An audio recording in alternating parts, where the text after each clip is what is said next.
What's up guys? Magandang araw po sa inyong lahat. Itong muli si Jupiter's TV, ang inyong kaibigan sa negosyo. Guys, salamat sa inyong pag-support sa aking Facebook page, sa aking TikTok, at dito sa aking YouTube channel. Salamat sa inyong pag-subscribe, no? At sana nakapag-subscribe kayo kasi yung iba kasi nanonood lang pero hindi sila nag-subscribe. Mas maganda kasi kung nag-subscribe kayo para updated kayo sa ating mga post. Dahil ang ating post ay bihira ito sa online, sa YouTube. Walang nagtuturo ng ganito guys. No? Kahit magsusuri pa kayo, kahit alamin nyo pa, walang nagtuturo ng ganitong klaseng pagtuturo ng katulad sa akin. No? Katulad sa aking pagninegosyo. No? Lalo na ngayon, mayroon tayong aalamin na napakagandang topic, no? Kasi pag hindi mo alam ito, hindi ka pa rin pwedeng sasala ka sa pagnegosyo. Ano ang topic natin ngayong araw na to sa pagninegosyo? Anong topic? Ang topic natin ngayon guys ay ano ang tamang panahon or kailan ka magninegosyo? Ano ang tamang panahon sa pagninegosyo? Marami kasing mga nagninegosyo ay wala sa tamang panahon, no? Ang ibig kong sabihin guys, ang pagninegosyo parang batang isinilang yan. Pag immature ay ipinanganak kang 6 months old, parang mahirap kang mabuhay. No? 5 months. Ibig sabihin, kulang ka sa sangkap. Ang pagninegosyo kasi, mayroong sangkap na dapat mong kumplituhin para pag-atake mo sa negosyo, ay hindi ka full equipped ka. Kumbaga, full battle gear ka. Kumbaga, kumplito ka sa pangsalag. No?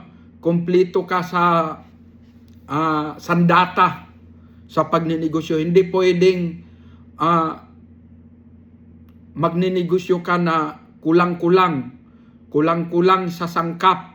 Kaya ituturo ko sa inyo guys ang napaka-importante kasi pag wala ito, kung meron ito, pwede ka nang magnegosyo. Pero pag wala ito, wag ka munang magninegosyo kasi babagsak ka sayang ang kapital mo.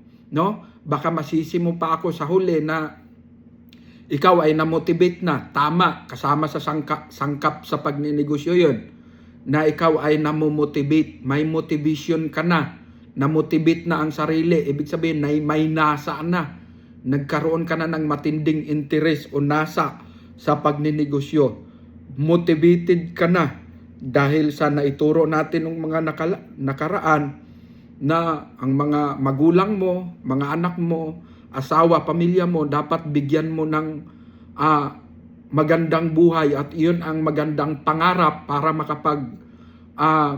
mamotivate ka, no? Pangarap, iyon ang dahil para ikaw ay magsipag. Isa yun sa sangkap, no? Na dapat na kumpleto, no? Dapat alamin niyo ito guys, seryoso tayo dito, hindi tayo nagbibiro, no? Hindi tayo parang nagpapakitang tao lang, kundi ay nagtuturo tayo ng galing sa puso guys. Maganda sana kung mapanood ninyong mag-asawa ang aking mga video para bago kayo aatake sa pagninegosyo ay kumplito na kayo guys. Kasi bagaman ako guys, nung bago pa lang, ay the ups and down din ako, no? Ganon-ganon dahil nag-aaral ako sa mga negosyo. Paiba-iba, naloko din ako sa pag-abroad, sa picking fruits sa Japan, no? Ang laki nang nawala sa aking pera, 380,000 na medical na ako, nag-aral na ako ng Nihongo, no? Tapos pinautang ko pa yung isa kong kasama, no? Pinautang ko pa yung isa kong kasama na dalawa kami para may kasama ako. Pinautang para bayaran niya na lang pag nandoon na kami sa Fukuoka, Japan. picking fruits, yun ang ina-applyan namin. Naloko kami nun. 380 ang kita ko sa tuyo, ang kita ko sa asin. Noong 2007 ako naloko guys, 2007. No, kaya may ups and down. Kaya nung naloko ako sa pag ninegosyo, sa pag-abroad, balik uli ako sa pagja-janitor. Kaya nag-janitor uli ako sa Mall of Asia, no? Under ng Reliance Resources Agency, no? Kaya balik uli ako hanggang sa 2009 na ako uli nakapagbalik sa pagninegosyo. Mahirap kasi mag-ipon no? Mahirap mag-ipon ng pangkapital. Pag minimum wage ka lang, hindi ka makakaipon ng kapital. Kaya tinitiis-tiis lang talaga ako sa mga time na yon, no? Puro janitor na naman dahil naloko nga ako, pero matindi ang pagsisisi ko sa pagninegosyo, no? So guys, dapat nyong malaman ito. Ano ang tamang panahon? May tamang panahon. Tulad ng sinasabi ko, ang bata, pag ipanganak mo na kulang sa panahon, talagang may posibilidad na mahirap mabuhay. Ganun din sa negosyo. Kailangan, bago ka magnegosyo, kailangan nasa tamang posisyon, tamang panahon. Ito ang ating topic ngayon. Alamin natin, ano ang tamang panahon sa pagninegosyo. So, ito guys, sasabihin ko sa inyo ito. Prangka, ang pagninegosyo kasi, dapat nasa kondisyon ka. Nasa kondisyon ka na. Ibig sabihin, isang sangkap, ilista ninyo guys, kuha kayong ballpen. Ano ang sangkap para matawag na complete ka na, ready, full battle gear ka na, ibig sabihin, kompleto ka na sa laban. Kuha ka, una, dapat ikaw ay may pangarap. Una yon, dapat nangarap ka. Ano ba ang pangarap mo? Ang tawag noon sa mga company, vision. No? Vision, mission, yan yun. Mga company, pag alam nyo yan, pag namasukan kayo, mission, vision. So, pinaka-importante yung pangarap. Ano ba ang pangarap mo? Ano ang inspiration mo? So, ang inspiration mo, mabigyan mo ng magandang buhay ang pamilya mo, asawa, anak, magulang mo, makatulong ka. O di magandang, magandang vision yun, magandang pangarap yun. O, ngayon, ano ang sangkap? Yun ang una, no? Pangarap. Pangalawa, kailangan ay motivated ka. Para ma-motivate ka o matindi ang nasa mo dahil doon sa pangarap mo. Tandaan niyo, kunik-kunik yan Pangarap mo. Dahil sa pangarap mo, aalisin mo ang bisyo mo. Kasi yun pangatlo yun. Bisyo, alisin ang bisyo lahat. Sangkap yan sa pagninegosyo guys. Kasi pag hindi mo maalis ang bisyo, hindi ka magtatagumpay. Tandaan ninyo ang sinasabi ko. Hindi kayo magtatagumpay kasi ang negosyo, halimbawa, pinasok mo yung negosyo, pinapasok mo yung isang negosyo, tapos may bisyo ka. Ang bisyo kasi, hindi yan blessing Kumbaga, kalaban yan sa negosyo. No? Ang bisyo. No? Tapos, yun sangkap yun. Marami na, tatlo na yung nabanggit nating sangkap. Pangarap, tapos motivation ka, tapos motivated ka. Tapos, alisin mo ang bisyo. Pagkatapos mong maalis ang bisyo, siyempre, isa din sa sangkap sa pagninegosyo, ay ano ang napili mong negosyo? No? Ano ang napili mong negosyo? Ano ang negosyong napili mo? So, yun. Mahalaga, sangkap sa negosyo yun. Ano ba? Basta ka na lang ba nakita mo ang isang negosyo ay aatakihin? Hindi. Kung ano yung lapat sa damdamin mo, kung ano yung lapat sa dibdib mo, yung hilig mo, no? Yung hilig mo, ano ba ang hilig mo? Hilig mo ba ganitong negosyo? Doon, yun ang aralin mo. Doon ka magsanay. Kasi pag gumaya ka lang, tapos hindi mo naman hilig, baka pabayaan mo lang guys. No? So, kailangan nasa tama kang kondisyon. Tama ang isip mo, preparation. Pagkatapos, siyempre alamin mo magkano ang kapital doon sa negosyo na yon. Sangkap yun, dapat alam mo yon. Magkano ang dapat ikapital sa negosyo mo. Halimbawa, fishball. Sa fishball pala, kailangan ng mga 20,000. Dahil kung meron ka naman ng motor, kabitan mo ng sidecar, hanap ka muna ng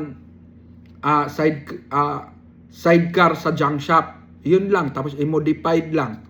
20,000 or 25,000. Gawin mo ng 25,000. Parang yung 15,000, yun yung budget mo sa sidecar. Para sure. No? Hanap ka sa marketplace. So, dahil may napili ka ng negosyo, hanap ka na agad sa marketplace kung may sidecar ba, may mga binibinta dyan sikanhan. Yun lang, pinturahan mo lang, tapos ikabit, salpakan ng bagong gulong. So, ang budget mo, mga 15,000. Oh. Tapos, bili ka ng tangke, kaldero. Yun, 5,000. Tapos, 5,000, yun yung ikapital mo. So, maliit lang talaga ang kapital sa fishball. Halimbawa, kung fishball ang napili mo, 5,000. Kasi bumili kang kawali, bumili ka ng kawali na malaki. At saka, gasol, yung kalan, no? So bili ka din sa marketplace kung saan ka makakamura, no? Bili ka muna mga sikanhan. So yun guys, dapat i-prepare mo yun. So hindi basta-basta ganun kadali yung mag-prepare ka sa pagnenegosyo. Marami kang dapat alamin. Tapos sangkap, ano pa ang sangkap sa pagnenegosyo? Yung pwesto. Saan ka dapat magpwesto? Alamin. So, scout ka na. Habang yung motor mo ay hindi mo pa nakabitan ng sidecar, ikot-ikot ka muna. Dito, maganda magnegosyo dito. Ito, daanan ng tao, pupwesto ako dito. Ganon. Scout ka na. Yan yung tinuturo ko na hanap kayo ng magandang pwesto. Yung mataong lugar. No? Matao, daloy. Kasi maganda kasi ang moving cart eh. Naituro na natin yung moving cart. Kasi kung saan yung daloy ng mga tao, nandoon ka. Kung saan yung isda, nandoon ka. Pwede ka doon manghuli. No? Ibig kong sabihin, kung saan yung mga matatao. Halimbawa, sa gym, merong okasyon, doon ka sa labas. So, ganon guys. Halimbawa, ay may politiko na okasyon, doon ka. No? Sa barangay hall, doon ka. Sa labas. Barangay hall sa cover court. Merong paliga, doon ka sa labas, magtinda ka ng fishball. So, 'di ba? 'Yun ang kagandahan sa moving cart, no? Kung saan. So, marami kang plano. Ilista mo yung plano, guys. Ilista mo yung mga sinasabi ko kasi pag wala ka dito, wala ka sa mga sinasabi ko, baka kulang-kulang ang pagiging businessman mo. Kulang-kulang ang atake, baka sayang lang yung pirang kinapital mo na inaatake mo na kulang ka sa gear, kulang ka sa baluti, kulang ka sa atake, armas, no? Kaya maganda, pakinggan ninyong mabuti yung sinasabi ko, hindi ako nagbibiro guys, no? Ang negosyo napakasarap, napakaganda ang negosyo dahil nandyan nga yung pirang makaunat-unat ka, hawak mo yung oras mo, pagsipagan mo, matindi ang ipasok sa'yo, iakyat sa yung pira, no? Maganda kasi ang negosyo dahil hawak mo yung oras mo, hawak mo yung panahon mo. Hindi katulad sa namamasukan ka na hawak ka sa liig. Kahit anong sipag mo ay hindi ka kaagad-agad mapapansin na taasan ka ng sahod. Kahit mag-double time ka pa dyan, kung tataasan ka man, 20 pesos, 15 pesos. Pero pag sa negosyo guys, pag masipag ka, i-maintain mo na yung sipag. Huwag ningas kugon. Ano yung ningas kugon? Sangkap din yan sa pagninegosyo. Ilista mo rin to guys. Ningas kugon. Ano yung ningas kugon? Una ka lang masipag. Tapos bigla-biglang humina ang nasa mo. Yun yung ningas kugon. Sa kasabihan Tagalog yun ningas kugon. Masipag ka sa una. Kumbaga, ganun ang kugon. Pag sinilaban mo, aapoy ng napakalakas tapos dandahan ng namamatay, nawawala na. So, baka ganun ang sarili mo. Anuhin mo, siyasatin mo ang sarili mo. Baka ang negosyong napili mo, hindi mo talaga kursonada, magiging ningas kugon ka lang. Pangalawang linggo, 3 linggo, unang buwan ka lang masipag. Tapos kung hindi mo porte o hindi mo kursonada ang negosyo, ay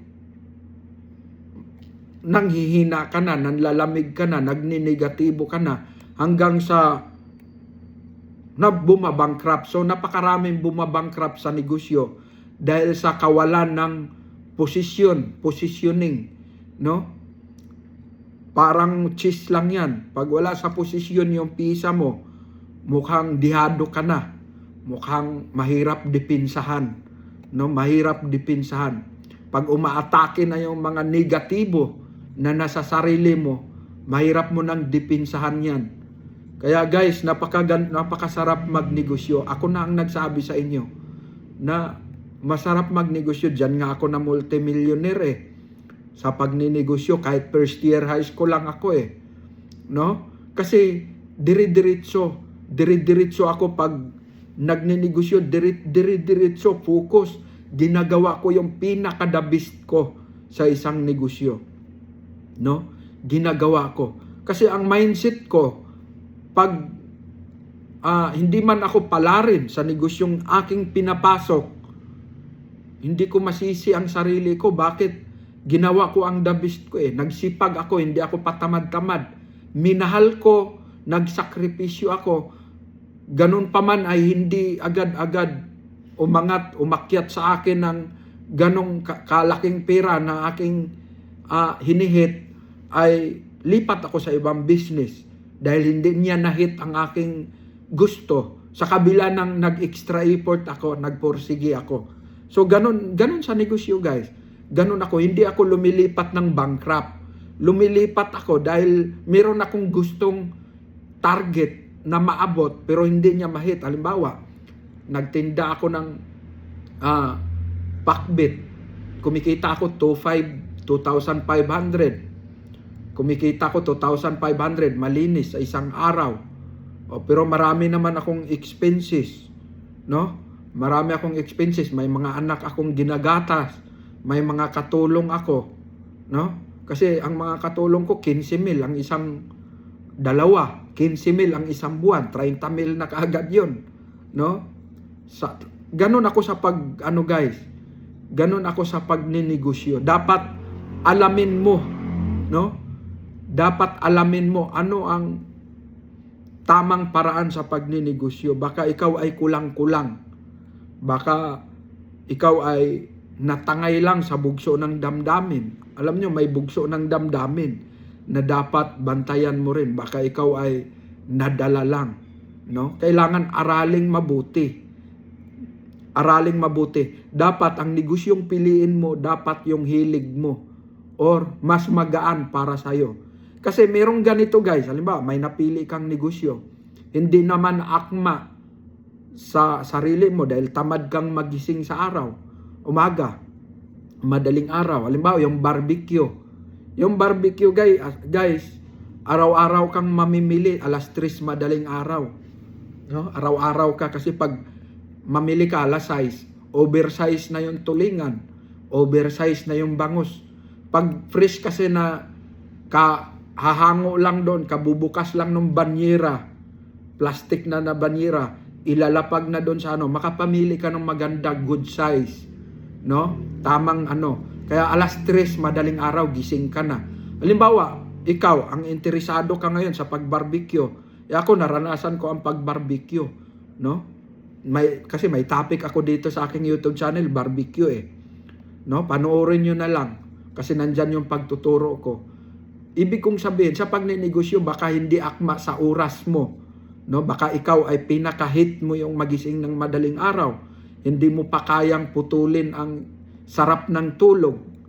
No? Baka matalo ka lang. Kasi pag barbecue ang kursonada mo, pero magising ka 6:00 na, di ka na makakuha ng good size. No? Ako kasi mamimili ako good size. Halimbawa, Ang binta ko kasi noon ng aking bangos, 65, no? Inihaw na bangos. Ang tulingan din 65. Ang liempo ko din 65. Ang pakpak, inasal 65 din. Laging 65 'yon. Pero ititimbang ko 'yon, guys, no? Ititimbang ko. Pag timbang ko, kailangan maglaro lang siya ng 31, 32. Halimbawa, itimbang ko yung tulingan. Pag timbang ko sa tulingan doon sa digital, kailangan ang amount niya ay, halimbawa, 180 ang kilo. Kailangan magtimbang lang siya ng 32 pesos. 31 pesos, 32. O, yun lang yun. Tapos, ang bangos din, itimbang ko. Pag ang kilo ay 160, itimbang ko yung isang maliit na bangos. Kung ang timbang niya ay, ang amount ay 32, 31, ihiwalay ko na yun, ihiwalay ko na. Ihiwalay ko na. Iyon yung sinasabi kong mga good size. So, pag madaling araw kang mamili, makakuha ka ng maraming good size, no? Yung gusto mong size. So, pag hindi mo kayang magising sa madaling araw, tamad ka, wag mong pasukin ang pagbibindor ng barbecue. Kasi sa pag-barbecue, kailangan may tamang sipag. Kaya nga sabi ko, mangarap ka. Kasi sa pangarap mo, yun ang magising sa'yo sa umaga eh. Yung pag may pangarap ka, kahit masarap pa matulog, putulin mo na. Putulin mo na yung kasarapan ng tulog mo dahil sa pangarap mo. Kung ikaw ay may pangarap, nagsasacrifice ka para hindi ganun kadaling maabot ang pangarap, guys. No? Hindi ganun. Marami kang isaalang-alang. Yung kasarapan ng tulog, putulin mo. No? Magising ka. So, masarap. I-enjoy mo lang. I-enjoy mo lang ang sarili mo. Para alang-alang sa pangarap. Kasi, isipin mo, guys, pag ikaw magkaroon na ng kita, magkaroon na ng magandang pundo, pera, pwede ka naman magpahinga kung gusto mo eh.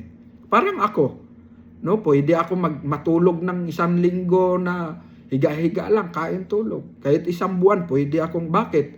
Meron ng pundo meron ng pera eh. 'Di ba?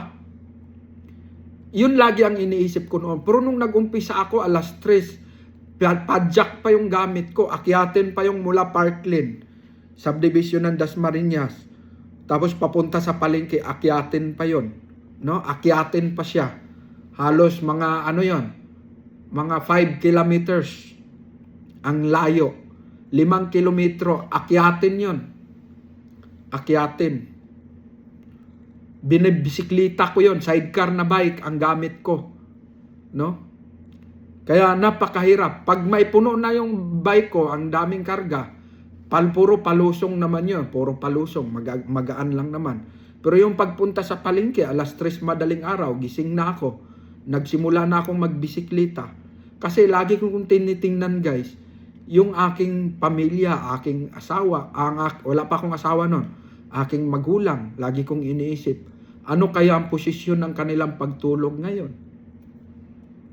Ano kaya ang aking mga kapatid? Ano kaya ang ginagawa nila? Ano kaya ang So, nakakain na kaya? Kaya pag kumakain ako ng masarap, inaalala ko yung magulang ko. Inaalala ko yung mga kapatid ko. Ano kaya? Kaya nagpupursige. Sila talaga inspiration ko, guys, para ako'y magpupursige sa pagninegosyo. No? Gusto kong maahon. Awa naman ang Panginoon. Mula nung nagnegosyo ako, ang magulang ko, laging 12,000. Hanggang ngayon, 12,000 ang 12,000 yan. 1 buwan. Tapos mayroon pa siyang, binigyan ko pa ng mga niyugan para siya ang magkupra. No? Hindi ako nangingialam kung magkano binta, di ko na inalam. No? So, pinaubaya ko yung kasaganaan, yung maranasan man lang nila yung sarap ng buhay. Maraming pera. So, kung ano man ang bilin ko lang, kumain kayo ng masarap. Bili kayo ng gusto ninyo. Yun lang lagi. Pero hindi ko na pinakialaman. Ang pirang binigay ko, di ko na pinakialaman. Ang pirang benta sa kopra, di ko rin pinakialaman. Pinapabayaan ko lang, guys. No? So, ganun ang mangyayari sa inyo. So, mabigyan nyo na nyo din ang inyong mahal sa buhay ng sarap ng buhay, no? Mabigyan mo sila. Ganun ang dapat mong isipin palagi sa pagninegosyo. Inspiration mo magulang mo, no? Hindi ang inspiration mo ay yung i-knock out mo yung kapitbahay mo or magyayabang ka, no?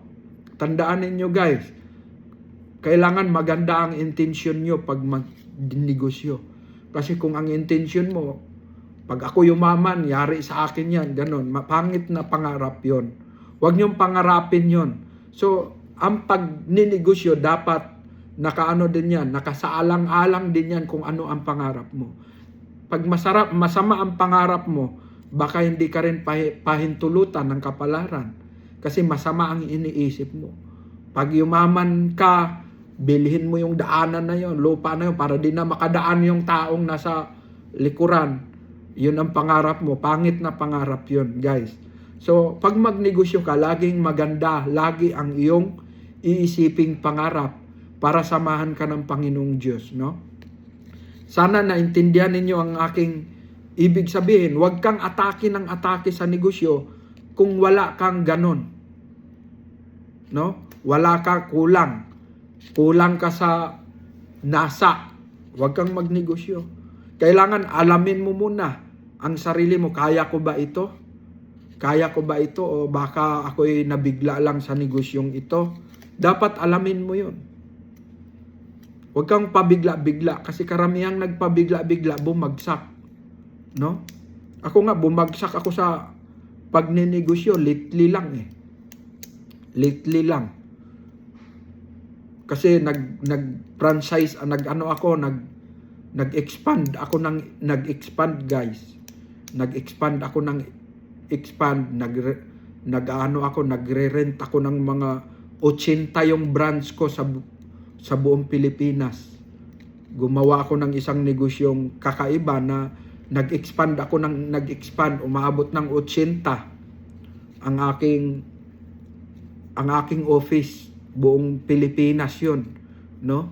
Meron ako sa Cebu, Lapu-Lapu, meron ako sa Karkar, 2 sa Cebu, tapos meron din ako sa Ubay, Bohol, meron din ako sa Dawis, Bohol, no? Meron ako sa Cagayan de Oro, meron ako sa Iligan, meron ako sa Bukidnon, meron din ako sa Davao, 2 sa Tagum at saka sa Davao City, no?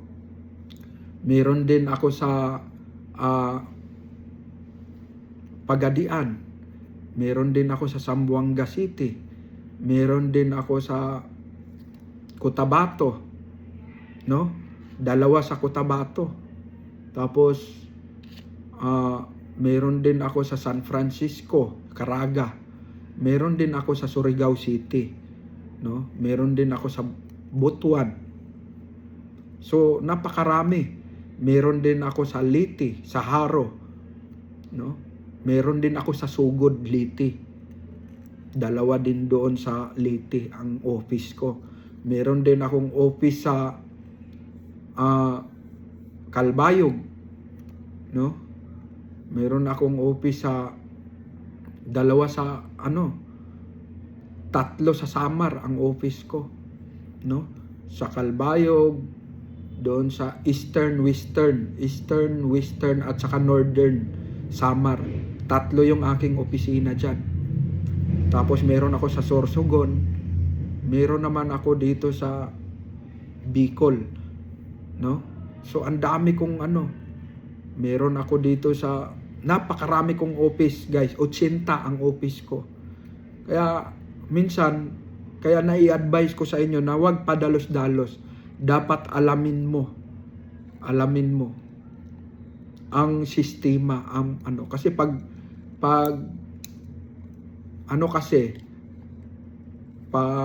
umaatake kasi yung mga hindi mo inaasahan katulad ng COVID, no? Lahat naman bumabagsak,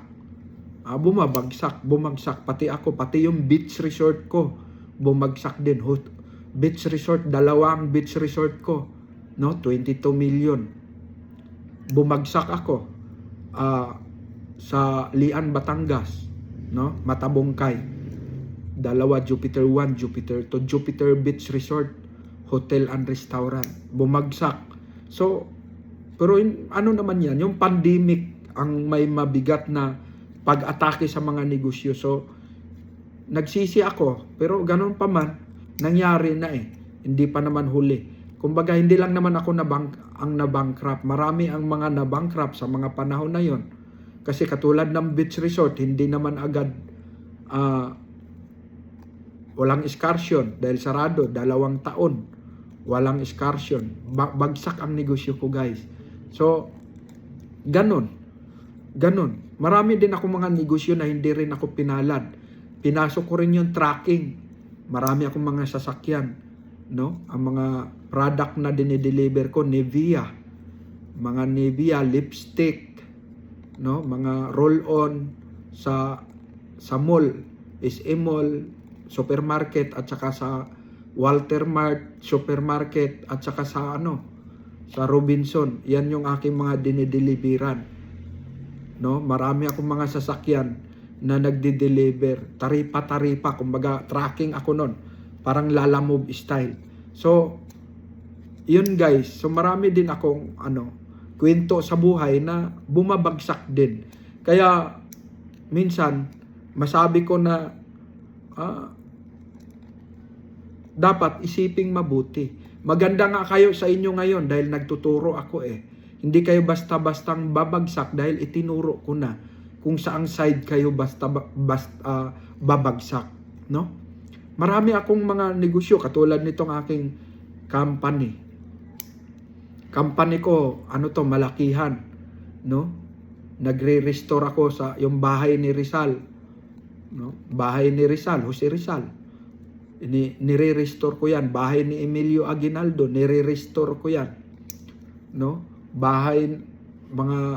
Yung bahay sa simbahan ng Katoliko na 500 years old sa Mulo, Iloilo, ako ang nag-restore, no? Dito sa sementeryo ng Bulusan, Sorsogon, sementeryo ng mga Kastila, may simbahan din diyan. Ako din ang nagre-restore. Yung Robredo Museum, ako ang nagre-restore niyan, 10 milyon. So, marami. Yan yung negosyo ko. Construction industry. Meron din ako ngayon mga industrial selling fund. Meron din akong mga CCTV, no? Yung command center ng Imos City Hall, ako ang gumagawa, no? 27 million 'yan. Yung sa Dasmariñas, 46 million na CCTV ako gumawa, no? Yung sa 13 command center ako ang gumawa. So marami akong marami akong mga negosyo, structural data cabling, million. So yan yung negosyo ko ngayon. 2 kasi ang company ko, guys, no? LCM Enterprises, no? At saka Jupiter Development OPC. Ibig sabihin, OPC, one person corporation. Corporation siya, pero ako lang, no? Corporation, one person corporation, no? OPC. So, ganun po, guys. Sa pagninegosyo, sinasabi ko sa inyo, may mga bagay na aralin talaga nating mabuti para hindi masayang, no? Umaatake ako, malaki ang lugi ko sa Rich Beach Resort lang eh. Napakalaking lugi ko eh. Nung nag-open ako ng mga branch sa buong Pilipinas sa aking company na umaabot ng 80 ang branch. Grabe yun, guys, dahil rented lahat yung 80 na yun, renta. Tapos ang aking mga tauhan umaabot ng 800 ang aking empleyado. 800 ang aking empleyado. So, bumagsak ang aking negosyo. Bumagsak.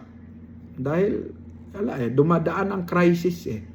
Dumadaan ang crisis. Ano ang gagawin natin? Di naman natin ginusto. Pero, di naman ako parang lumalaban pa rin. Lumalaban at umaatake pa rin, guys. Ganun ako. Umaatake kasi lagi akong positive. Sa pagdating sa negosyo, lagi akong positive. No? Kasi hindi nakakatulong yung magiging negatibo ka. Pag negatibo ka na, di ka na makakabawi. Kaya ako, guys, kung babagsak man ako, nakakabawi ako, bumabangon ako. No? Bumabangon ako dahil hindi ako sumuko eh. Nandoon pa rin yung plano ko. Nandoon yung panghihinayang pero wala ka nang magawa eh. Kahit maglupasay ka, kahit maggulong-gulong ka pa dyan, kahit maligo ka pa ng putikan, nangyari na ang nangyari eh. Di mo na maibalik. So ang gagawin mo, step up ka na lang. Mag-isip ka ng plano, ano ang ikabubuti. Ganon siya pag ninegosyo. No? Nag-uusap kaming mag-asawa. Ang asawa ko, nanghihinayang siya sa mga pirang nawala. Pero sabi ko, ganon naman. Nag-umpisa lang din naman tayo sa wala. No? Nag-umpisa naman tayo sa maliit lang. So, ano man ang meron, bumagsak tayo, di magpasalamat pa rin tayo sa Panginoon. Dahil natuto tayo. Umaatake pa rin ako guys. No? Ganon sa negosyo, kayo, atake din. Atake, magplano kayo kung ano ang negosyo. Kaya ko na ituro. Kasi pag hindi ako bumagsak, di rin ako makapagturo sa inyo ng ano ang ikagabagsak sa isang negosyo. Ang isang ikagabagsak sa isang negosyo kasi yung padalos-dalos ka mag-isip. Padalos-dalos, di mo pinaplanong mabuti. No? Akala mo, ito na, okay na. Yun pala ang negative side. Ang downside, di mo naaral.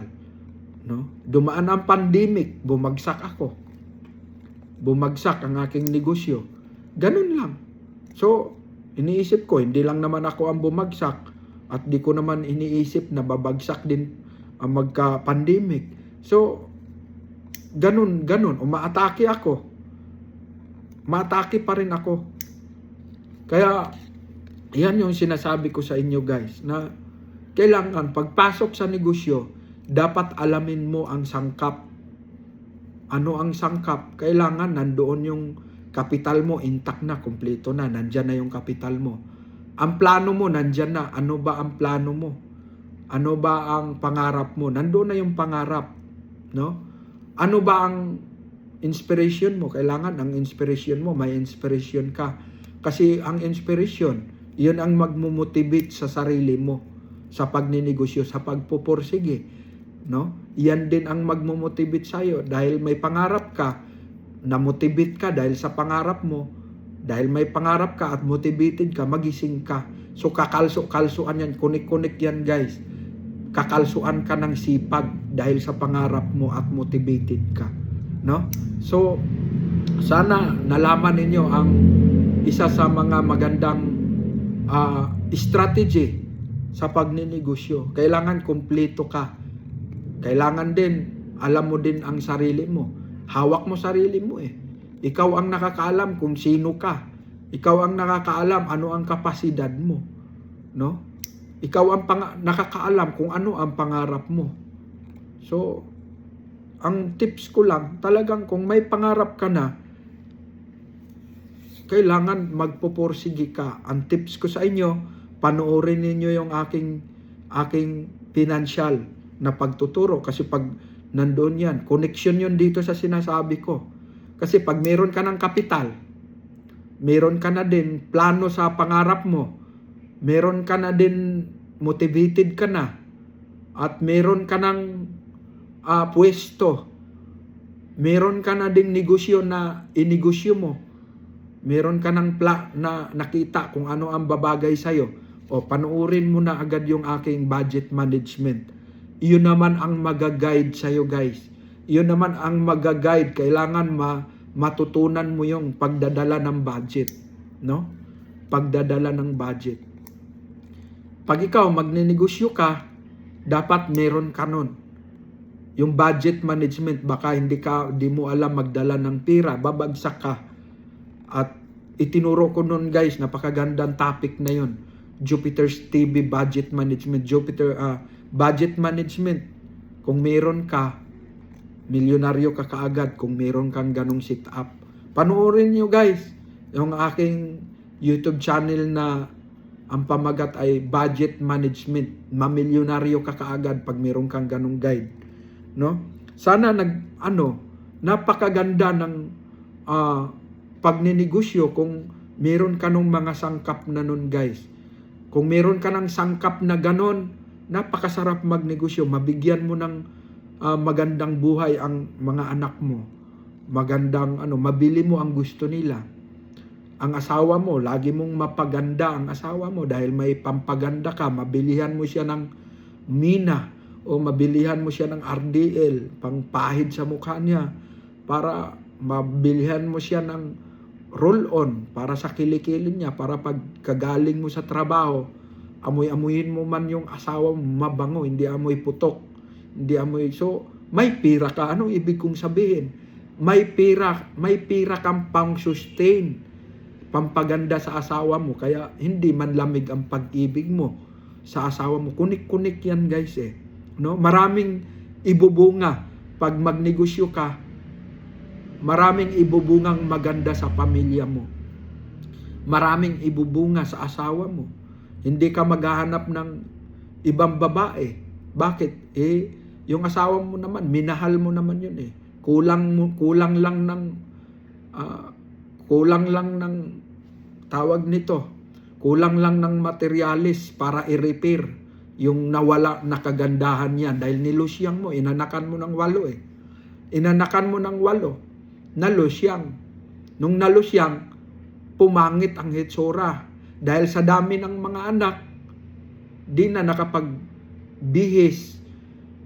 Nangangamoy panghi na dahil inihian ng mga anak, dahil wala nga pandayaper, kaya ang mga anak biglang umihi, nahiiyan si misis. Ikaw, inis na inis ka sa asawa mo dahil amoy panghi na. Amoy panghi. Pero saan nagkula? Saan? Ano ang nagiging dahilan? Dahil sa kakulangan mo, kapabayaan mo, no, sa pamilya mo. Kapabayaan mo. Nung nalusyang na ang asawa mo, hanap ka na ng iba, yung mabango, para may lusyangin ka uli. Para may ka uli. May hanap ka na ng iba, hiwalayan mo na. So, ganun guys. Maraming ganung style. Pero, ibig kong sabihin, pag may pera ka, mabigyan mo ng pampaganda yung asawa mo. Mabigyan mo, masustintuhan mo yung need niya sa katawan para laging mabango, laging malinis, laging Pag may pera ka, no, hindi na siya natataihan ng anak dahil nakadayapir na yung anak mo. Dahil may pambili ka na. No? Dahil may pambili ka. Dahil nagnegosyo ka. Ganun guys. Ano yan? Connection yan. Connection yan. Maraming ibubungang mabuti kung ang negosyo mo ay madala mo ng maayos, kikita ka ng maganda, marami. Makabili kayo ng sasakyan, pangarapin mo, magkaroon kayo ng sasakyan. Ang sasakyan, hinihingi naman ng panahon yan No? Ang bahay, hinihingi ng panahon. Magandang pangarapin ninyo, bahay. Maliit na lupa, tayuan mo ng bahay. Pangarapin nyo. Tapos kaunting ipon. Mga anak mo mapaaral, tapos nakapag-ipon ka din. So, yun, mga magagandang pangarap. Huwag kang mangarap, yun sinasabi ko kanina, huwag kang mangarap ng ikasisira. Baka ang pangarap mo tulad ng sinasabi ko kanina, baka ang pangarap mo ay pag nabili mo yung lupa na yun, sasaraduhan ko yung daan para yung mga bahay doon sa likuran walang madaanan. Pangit na pangarap yan. No? Yun ang mga sinasabi ko guys. Ang negosyo, depende din yan kung ano ang pangarap mo, mabuti o masama.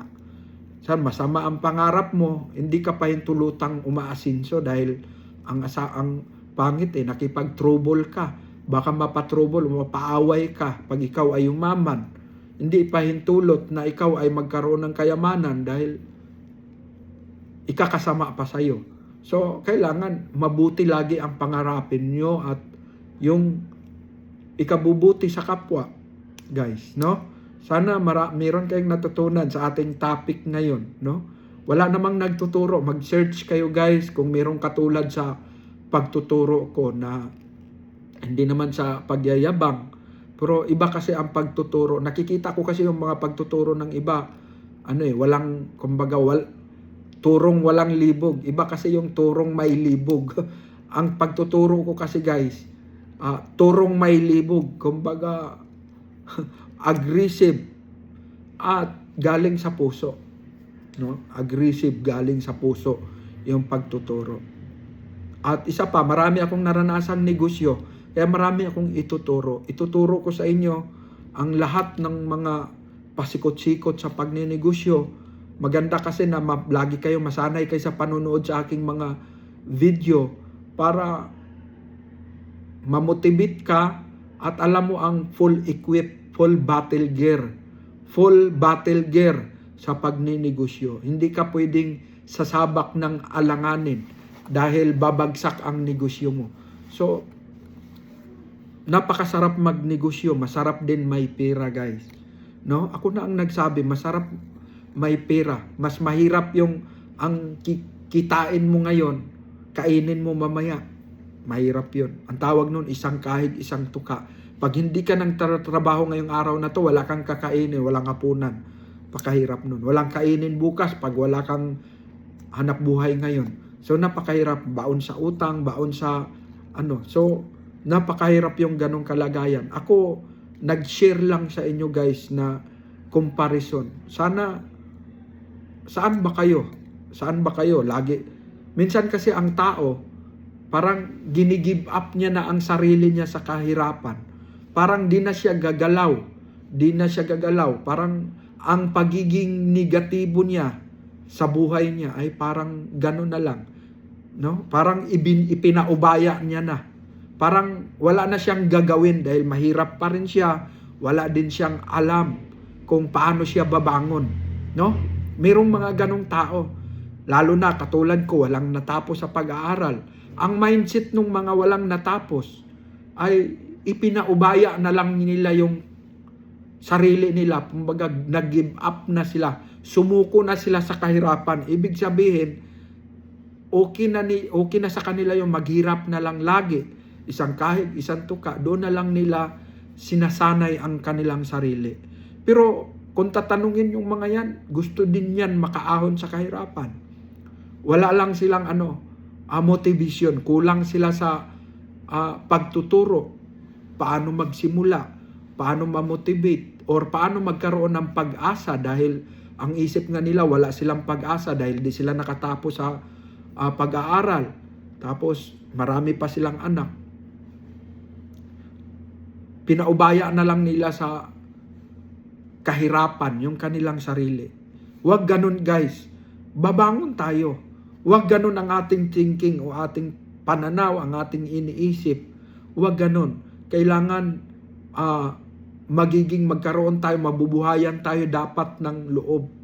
Mabubuhayan tayo dapat ng dugo sa mga bagay na ikauunlad, bandang huli, makinabang, kapakinabangan ng pamilya, no? Sana, bigyan nyo ng panahon ang aking pagtuturo ng negosyo.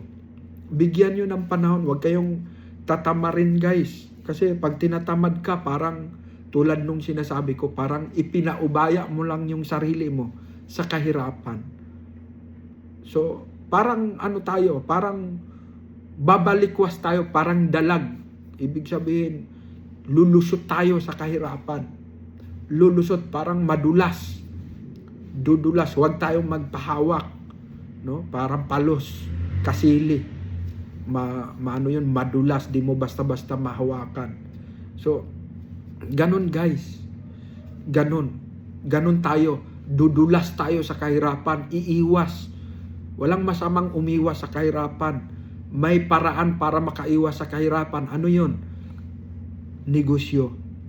Pag magnegosyo ka, tapos nasa align ang pagninegosyo mo, nasa tamang kondisyon ka, meron kang pangarap, yung pangarap mo nagbigay sa'yo ng motivation, inspiration, na yung inspiration mo nagbigay sa'yo ng sipag, no? Nagbigay sa'yo ng sipag, diskarte, no? Yun guys. Wala sa ikaw, hindi ka nakatapos, okay lang. Nandoon na yun, given na yun, hindi ka nakatapos. Hypothetical na kung isipin mo pa or magsisihan pa, nandyan na yan eh. Pero katulad ko, first year high school lang, multimillionaire, masarap pag may pera guys. Masarap pag may pera. Na multimillionaire ako. Hindi ako nagyayabang sa inyo, kundi ipinakita ko sa inyo na kaya ring abutin pala kahit di ka nakatapos first year high school. Maraming mga pulis dyan, maraming mga teacher dyan, isang kahig, isang tuka din. Maraming mga nakatapos dyan, talo pa ng mga ng hindi nakatapos, basta marunong dumiskarte, marunong magnegosyo. Yung mga nakatapos, tatalunin mo yun. No? Kasi kahit nakatapos ka, kung wala ka ring diskarte, walang sistema, lagi niyong tandaan, bakit nag-abroad? Para makaipon ng pira. Para pag makaipon ng pira, pag uwi, magnegosyo. So, ang dain pa rin ng mga OFW, makapagnegosyo. Yung mga nagsisiman, pagkatapos ng magsiman, uuwi, magnegosyo. So, ang end pa rin, pagninegosyo. No? Nasa negosyo, alam, yung mga profesional, pag mag-retire ako, tanong nyo, pag mag-retire ako, makuha ko yung aking pension, ilalansam ko, magnegosyo ako. Ano ang end? Negosyo. Nasa negosyo. Kung ikaw, ngayon, hindi ka nakatapos sa pag-aaral, pero natuto ka sa pagtuturo ko, nagnegosyo ka ng paunti-unti, naunahan mo yung mga profesional na nagtrabaho sa kanilang profesyon, naunahan mo sila hinihintay pa nilang mag-retire sila para makuha nila yung pension, malansam nila para magnegosyo. Pero kung ikaw ngayon, naunahan mo sila pag magnegosyo ka na ngayon ng paunti-unti. Kasi pag paunti-unti, palaki ng palaki yung negosyo mo. 'Di ba? Palaki ng negosyo mo. So, advantage, 'di ba? Sinasabi ko sa inyo, yung mga nag-abroad, gusto nila ang mga pangarap nun. Pag-uwi ko, mabigyan ko ng magandang buhay ang mga anak ko at nagtrabaho ako dito sa Palaran, makaipon ng kaunti para pag-uwi, magnegosyo-negosyo na lang ako. So, ibig sabihin, kung ikaw ngayon ay umatake na sa pagnegosyo, may kaunting kapital, ibig sabihin, mas nauna pang natupad ang pangarap mo kaysa mga nag-abroad. Sila nag-iipon pa doon para pag-uwi, magnegosyo. Pero ikaw, na nandito, nag-start ka ng magnegosyo, nagsimula ka sa maliit, naunahan mo yung pangarap nila. Pati mga pulis, nag-iipon sila para magnegosyo. Mga teacher, nag-iipon sila para magnegosyo. So, ikaw, naunahan mo sila, guys. So, nasa negosyo ang pirang pangtupad sa pangarap. Basta, ang lagi kong sinasabi ay huwag haluan ng bisyo talaga. Ang bisyo, kalaban talaga yan, guys. Lalo na yung sugal. Droga. Sugal. Babae, malas yan. Diba? Lalaki ka, nagnegosyo ka. Tapos may asawa ka, nambababae ka, mamalasin ang negosyo mo. No?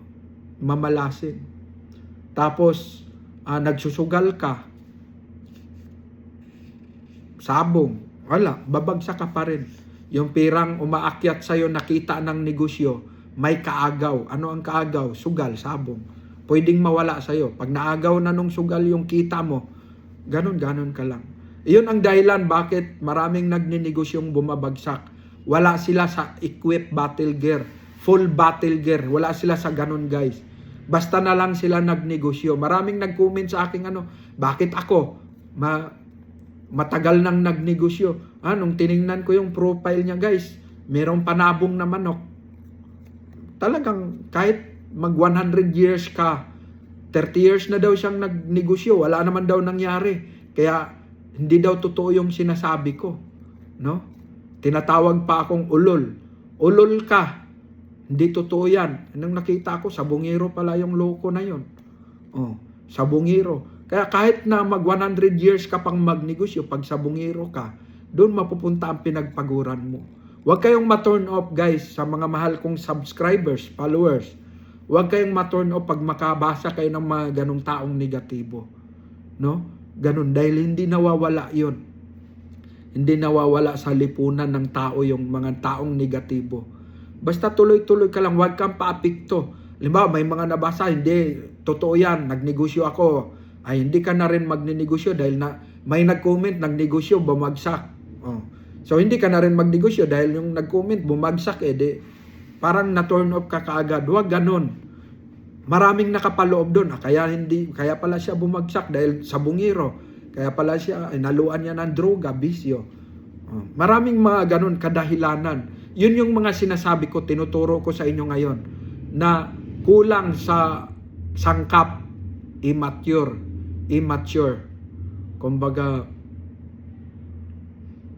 Kumbaga, ipinanganak yung pagninegosyo ipinanganak ng 5 months old. Alanganin, kailangan ng incubator para mabuhay. So, ganun ang nangyayari, guys. Pag wala kang sangkap ng pagninegosyo, no? Sana naintindihan ninyo ang aking topic ngayong gabi. Sana wag kayong magsawa, guys. Suportahan ninyo ang aking TikTok, Jupiter's TV 2.0. Mag-follow kayo sa aking Facebook page, Jupiter's TV 2.0. At wag niyong kalimutang mag-subscribe sa aking YouTube channel. Ito, guys, mag-subscribe kayo dito sa aking YouTube, ha? Mag-subscribe kayo. Kasi wag yung nanood lang kayo, hindi naman kayo nag-subscribe. Mag-subscribe kayo, guys. Kasi kumikita naman tong YouTube natin para yung kita, ipamimigay din natin yan, ipaparapol natin, guys, pangkapital sa mga followers, subscribers natin. Sana naintindihan ninyo, guys. Abangan ninyo ang aking susunod na topic. Salamat sa inyong pakikinig. Bye-bye.